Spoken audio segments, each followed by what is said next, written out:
GM. Aujourd'hui, tier list crypto, on va voir quelle crypto-monnaie il faut acheter avant le prochain bull run. Comme vous le savez, on a les crypto-monnaies qui ont pump littéralement, et du coup, on a de plus en plus de volume sur les altcoins, sur les protocoles, etc. C'est pour cela que j'ai décidé de faire cette vidéo où je peux donner mon avis un peu sur les altcoins, etc. sur tout simplement une tier list. Une tier list, c'est quoi? C'est une sorte de classement. Donc S, c'est excellent, et D, c'est absolument éviter. Bien évidemment, je vais essayer d'argumenter au maximum mes propos afin que vous ayez un peu aussi mon point de vue. Mais bien évidemment, j'apprécie que cette vidéo est faite à but de divertissement seulement, hein, donc ce n'est pas un conseil en investissement. C'est à vous de faire vos propres recherches et d'aller voir un peu sur CoinMarketCap, sur les sites, etc. si vous allez acheter cette crypto-monnaie ou non. Première crypto-monnaie, on a AAV, donc AAV qui est ici, hein, AAV qui est un protocole DeFi, et en soi, ça va vous permettre d'emprunter, de faire du stacking, etc. AAV qui est, selon moi, un des meilleurs protocoles DeFi. Il faut savoir quand même que la DeFi est assez dangereux, assez risqué, etc. Qu'il y a pas mal de hacks, etc. À ce jour, le token AAV a pratiquement 70 ou 75 $, un peu plus 78 il me semble. Market cap aux alentours du milliard, qui est un token du top 50 sur CoinMarketCap. Donc pour moi, AAV est une crypto-monnaie à avoir. Pourquoi? Parce que prochain bull run, il y aura beaucoup plus de personnes qui vont emprunter, faire du stacking, etc. Donc le token AAV est mené à monter. Après le mettre dans S, je pense pas, mais le mettre dans A, pourquoi pas? Donc AAV dans A. Après je le mets en A parce que c'est un protocole qui est extrêmement utilisé, qui va être encore plus utilisé pendant le prochain bull run. Donc voilà, AAV dans A. Ensuite, on a ADA Cardano. ADA qui a un très gros market cap, on est pratiquement à 10 milliards, un peu plus. Mais pour moi, ADA, c'est du passé. Il y a une L1 ADA. Rien ne se passe sur ADA, il n'y a pas de DeFi, il n'y a pas de collection NFT. Je sais que ça fait longtemps qu'ADA est sur le marché, etc. Mais voilà, pour moi, ADA, rien de bien fou. C'est pas non plus catastrophique, mais on va le mettre en C parce que je ne pense pas qu'ADA, sur du long terme, pourra proposer quelque chose de convenable. Algorand qui est aux alentours de 11 centimes, alors je vous parle. Algorand qui veut proposer une blockchain décentralisée, etc. Mais pour moi, Algorand, c'est du passé. Il y a d'autres blockchains qui proposent des services bien meilleurs. Ce n'est pas non plus catastrophique, mais pour moi, Algorand, je le mettrai dans C avec ADA. Ensuite, on a Apecoin. Apecoin qui est le token de l'écosystème de Yuga Labs. Yuga Labs, pour ceux qui connaissent pas, c'est tout ce qui est Mutant, Bored Ape, etc. Pour moi, Ape peut vraiment marcher sur du long terme parce que voilà, Yuga Labs, ils veulent faire du gaming, ils veulent faire aussi beaucoup de choses avec un écosystème qui est un peu basé sur leur NFT, etc. Il faut savoir que Yuga Labs, quand même, ils ont pas mal de personnes qui ont bossé pour Activision, Blizzard, etc. Donc, même si pour le moment, Ape est un token qui est assez risqué parce que les personnes perçoivent encore du Ape en ayant stacké leur NFT, je pense que le Ape peut, pendant le prochain bull run, devenir un des tokens qui pourra vraiment performer dans le milieu du gaming, etc. Je vais pas le mettre à côté de AAV quand même, mais on va le mettre quand même dans B, en attendant justement le prochain bull run, à voir ce qu'ils vont proposer. Ensuite, on a Atom. Atom, en soi, c'est une blockchain qui va permettre à d'autres blockchains de se développer, de se scaler, etc. Pour moi, tout le monde va être mené à utiliser Atom dans le futur. Atom, je le vois un peu comme un concurrent de Link aussi, parce que Link est un oracle. En soit, toutes les blockchains seront menées à utiliser la technologie de Link. Donc voilà, pour moi, Atom, ça va dans A, parce que la technologie de Atom est juste incroyable. Avalanche, pour moi, est la meilleure L1. Avalanche qui permet en soi de faire énormément de choses. Vous allez pouvoir scaler vos projets. Compatible VM, il y a les hackathons Avalanche, les frais de transaction qui sont extrêmement faibles, super rapides. Il y a aussi de plus en plus d'entreprises qui commencent à bosser avec Avalanche pour simplement rentrer dans le monde du Web3. On a aussi le gaming qui arrive sur Avalanche. Il y a un écosystème qui est juste énorme avec des bridges, des swaps, etc. Pour moi, Avalanche, pareil, ça va dans A. Ensuite, on a Bitcoin Cash. Bitcoin Cash, c'est un peu l'équivalent de Bitcoin, mais vous allez pouvoir faire des DApps, etc. avec. Bitcoin Cash est plus rapide que le Bitcoin et a des frais un peu plus réduits. Donc, Bitcoin Cash, malgré que ce soit le Bitcoin, mais un peu plus amélioré, je vais le mettre en B, à voir ce qui se passera dans le futur, parce qu'honnêtement, je suis un peu perplexe sur l'utilité du Bitcoin Cash. Ensuite, on a le BNB. BNB, crypto-monnaie de Binance, qui est, à l'heure où je vous parle, la crypto-monnaie de plateforme la plus utilisée. Donc, pour moi, BNB va dans S, littéralement, parce que ça fait partie des crypto-monnaies les plus utilisées dans le monde, qui, à l'heure où je vous parle, classé numéro 4 dans le classement de CoinMarketCap. Donc, pour moi, BNB a sa place dans le S. Ensuite, Bitcoin, on n'en parle pas, ça va directement dans S. Ensuite, on a Compound qui va en soi permettre de faire du stacking, obtenir des rendements, etc. Donc, c'est un protocole DeFi. Donc, Compound, à l'heure où je vous parle, c'est un concurrent AAV, un concurrent direct. Market cap à 500 millions. Donc, je pense que Compound, pendant le prochain bull run, pourra vraiment montrer de jolies performances. Après, à voir si entre-temps, il n'y a pas de hack, etc. Mais voilà, pour le moment, je pense que Compound mérite sa place dans le B, parce qu'il faut se le dire que quand même AAV est plus utilisé que Compound. Ensuite, on a le MCO, la crypto-monnaie de Crypto.com. Honnêtement, il n'y a pas réellement d'utilité sur le token, à part que vous allez pouvoir avoir quelques avantages, etc. Mais voilà, je ne vois pas non plus le CRO exploser. Après, vu que Crypto.com est quand même une bonne plateforme, je vais peut-être mettre quand même le CRO dans C, parce que ce n'est pas non plus catastrophique. Ensuite, on a Curve qui est un token de DAO. Et ensuite, voilà, c'est un token de gouvernance, etc. Donc, pour moi, pas grand-chose, rien de bien fou. Donc, Curve dans le C. Ensuite, on a Convex, donc CVX, qui a un peu un rapport avec Curve. Ensuite, ça va vous permettre d'avoir du rendement sur les frais générés, etc. Je ne vois pas vraiment l'utilité. Donc, pour moi, ça va dans C, parce que ce n'est pas non plus catastrophique. Ensuite, on a Dogecoin qui est le même coin par excellence. Juste pour la culture, je vais quand même le mettre dans A, parce que, bon, voilà, on a beaucoup de personnes qui l'utilisent et on a Elon Musk qui supporte cette crypto-monnaie. Donc, je pense quand même que Dogecoin, en termes de culture, on peut le mettre dans A. Ensuite, on a Polkadot, du coup. Polkadot qui est dans l'interopérabilité, qui va permettre en soi de se connecter avec d'autres blockchains. Je ne trouve pas Polkadot incroyable, puisque Polkadot a quand même assez perdu de la cote. Mais en soi, la tech de Polkadot n'est pas si mauvaise que ça, en sachant que les frais sont vraiment super faibles, etc.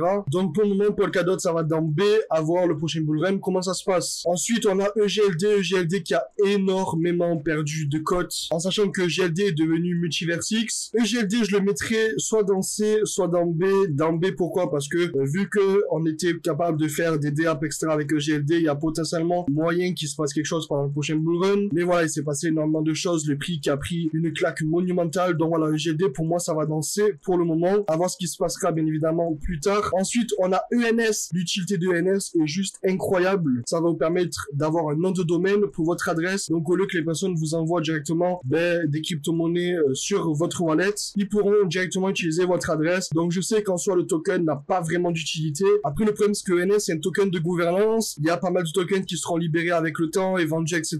Donc c'est un peu comme Ape. Donc non, en fait ENS on va le mettre dans B. Juste le temps de voir comment ça se passera pendant le prochain bullrun. On va pas rester dans l'ordre, on va prendre Monero, parce que je vois Monero directement ici. Monero qui pour moi est une des crypto-monnaies les plus utiles de la blockchain, qui pour moi va vraiment révolutionner aussi les moyens de paiement, qui je pense va aussi révolutionner la blockchain plus tard, parce qu'en soi Monero permet de garder une certaine confidentialité sur la blockchain. Donc pour moi Monero c'est dans S directement, parce que vraiment l'utilité est incroyable, et le but premier de la blockchain, des crypto-monnaies, etc. c'est de rester anonyme, et c'est ce que Monero fait. Donc voilà, pour moi Monero directement dans S. Ensuite on a le token de FTX, donc le FTT qui va dans D directement. Pourquoi? Parce que il y a même pas besoin d'expliquer, hein. Ensuite on a Shiba Inu, donc pour moi Shiba Inu je vais pas le mettre dans D quand même, on va pas abuser, mais je vais le mettre dans C aussi pour la culture, parce que voilà, c'est un même coin qui a explosé, qui a rendu des personnes extrêmement riches. Donc voilà, on va le mettre dans C. Phantom, avec tout ce qui s'est passé sur le multi-chain, etc. Catastrophe, plus aucune confiance. Donc voilà, Phantom va directement dans D. On a aussi Tron qui n'a aucune utilité, et que d'ailleurs Justin Sun, catastrophe comme personne, donc aussi dans D. Solana qui est un concurrent direct à Ethereum. Le problème c'est que Solana, la blockchain est souvent HS, etc. Solana qui va vous permettre de faire des DA, faire des NFT, des crypto-monnaies, etc. Vraiment, la tech est juste incroyable. Il bosse avec Google. Bref, pour moi, Solana ne mérite pas S, mais A, parce que S, pour moi, c'est Ethereum. D'ailleurs, Ethereum, même pas besoin de parler d'Ethereum, on va le mettre directement dans S. Ensuite, on a ETC, Ethereum classique, qui a un peu, selon moi, le même rôle que Bitcoin Cash. Donc, on va le mettre dans B. Ensuite, on a Chainlink. Chainlink, seul problème, c'est que on sait que l'équipe a pas mal de supply du token Link. Donc, il y a tendance à dump le token, mais en soi, la tech de Link est une des meilleures techs de la blockchain. Donc, voilà, pour moi, Link va dans A. Ensuite, je vois les tokens Metaverse. On a Sandbox et Mana, donc Decentraland, qui pour moi mérite la place dans B, un peu comme Ape. Donc, Ape aussi qui vise un peu à faire du Metaverse, etc. Donc, voilà, Mana et Sandbox dans B. À voir ce qu'ils proposent sur du long terme. Moi, le Metaverse, j'ai un peu du mal, même si je sais que la tech du Metaverse est le futur, en sachant que aussi Apple commence à s'y mettre, etc. Mais pour moi, voilà, Mana et Sandbox pour le moment dans B. On a ici Matic qui est pour moi une des meilleures layer 2. Je vais pas mettre Matic dans S quand même, il faut pas abuser. Mais voilà, Matic, vous allez pouvoir faire des DA, des crypto-monnaies, etc. XRP qui a du coup presque gagné son procès contre les SEC. Après, l'utilité du token en lui-même, j'ai du mal. Mais en soi, Ripple qui va permettre de faire des échanges entre les institutions, etc. Pourquoi pas? Donc XRP pour moi mérite sa place dans A, parce que grâce à Ripple, il y aura beaucoup plus de volume dans le milieu du Web3, etc. Donc pour moi, XRP quand même mérite sa place dans A. Ensuite, on a Litecoin. Litecoin, j'ai un peu du mal, même si c'est une des crypto-monnaies les plus vieilles de l'écosystème. Mais moi, honnêtement, j'ai du mal avec Litecoin. Donc Litecoin, ça va danser. Ensuite, on a Zcash qui est un peu le concurrent à Monero. Il y a une histoire de zero knowledge, etc. derrière. Je pense que Zcash mérite sa place dans B parce qu'il a encore ses preuves à faire. Et je ne pense pas quand même qu'il mérite sa place à côté de Avalanche, etc. Donc voilà, Zcash pour moi restera dans B. Et Monero restera le roi de l'anonymat sur la blockchain et ça restera toujours comme ça. Ensuite, on a Tezos. Je suis vraiment pas un fan de Tezos, honnêtement. En sachant que le token n'a réellement aucune utilité. C'est un token de gouvernance, donc on va les mettre avec les tokens de gouvernance, donc c'est Convex, etc.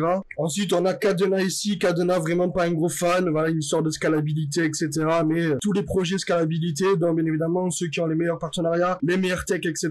prendront le dessus. Pour moi, Kadena, pas trop fan, il a sa place dans C. Ensuite, on a Uniswap. Uniswap, bien évidemment, ça va dans A. Pourquoi? Parce qu'Uniswap est le meilleur swap blockchain, donc c'est un token de gouvernance, mais vu que voilà, Uniswap est un des DEX les plus utilisés de la blockchain, voire le DEX le plus utilisé de la blockchain, pour moi, Uniswap mérite sa place dans A. Ensuite, on a Gala. Gala qui est Metaverse, Gaming, etc. Je suis pas très fan de Gala, mais bon, vu que j'ai mis Mana et Sandbox en B, je pense que Gala pourrait être à côté, littéralement. Ensuite, ici, on a Flow. Flow qui est un peu l'équivalent de Gala. Donc, eux sont dans le gaming, etc.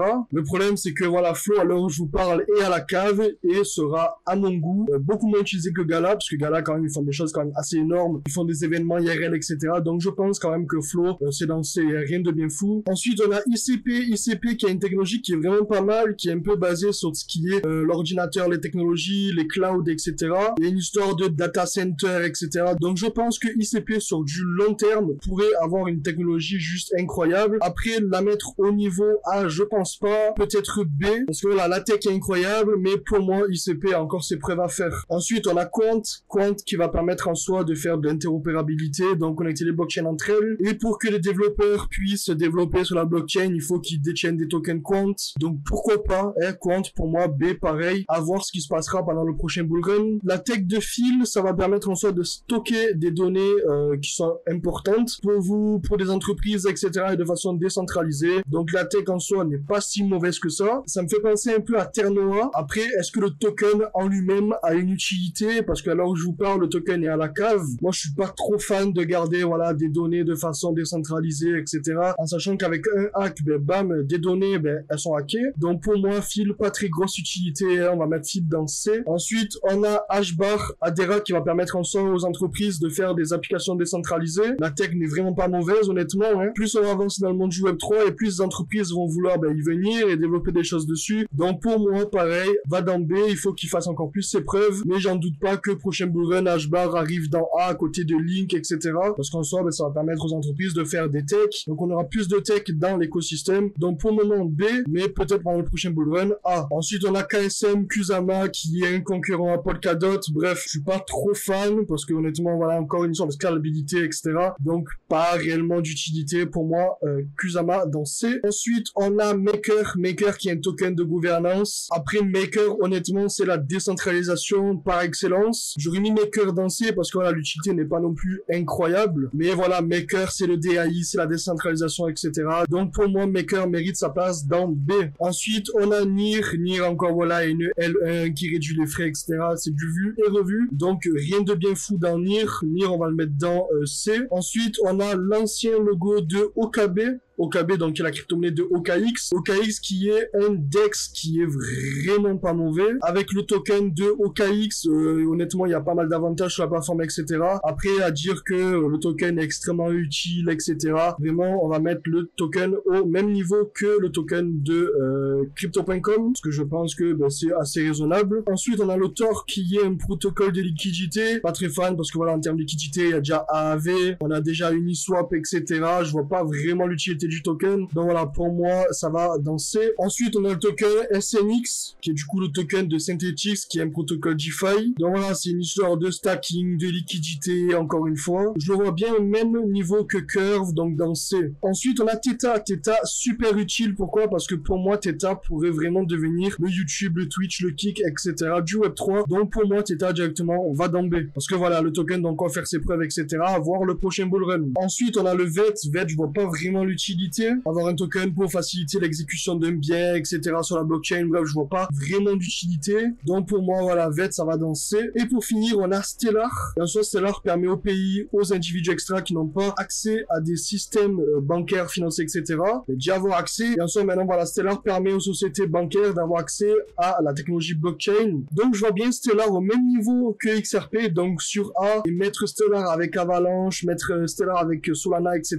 Je pense pas que ce soit raisonnable. Donc pour moi, voilà, Stellar dans B. Et du coup, voilà, Stellar devra continuer à faire ses preuves pour, pourquoi pas, arriver vers A. Mais voilà, à mon goût, je pense que cette tier list est assez raisonnable, assez propre. Ça peut vous aider en soi à faire vos propres recherches. Dis-moi toi en commentaire quelle crypto-monnaie tu aurais mis dans quelle lettre. Dis-moi si ce top tier est bien fait, s'il y a des erreurs, si j'aurais dû peut-être changer un peu l'ordre des crypto-monnaies, etc. Si ça t'a plu, n'hésite pas à laisser un like, à t'abonner et activer la cloche. Et nous, on se retrouve très prochainement dans une prochaine vidéo. C'était Tony, à plus.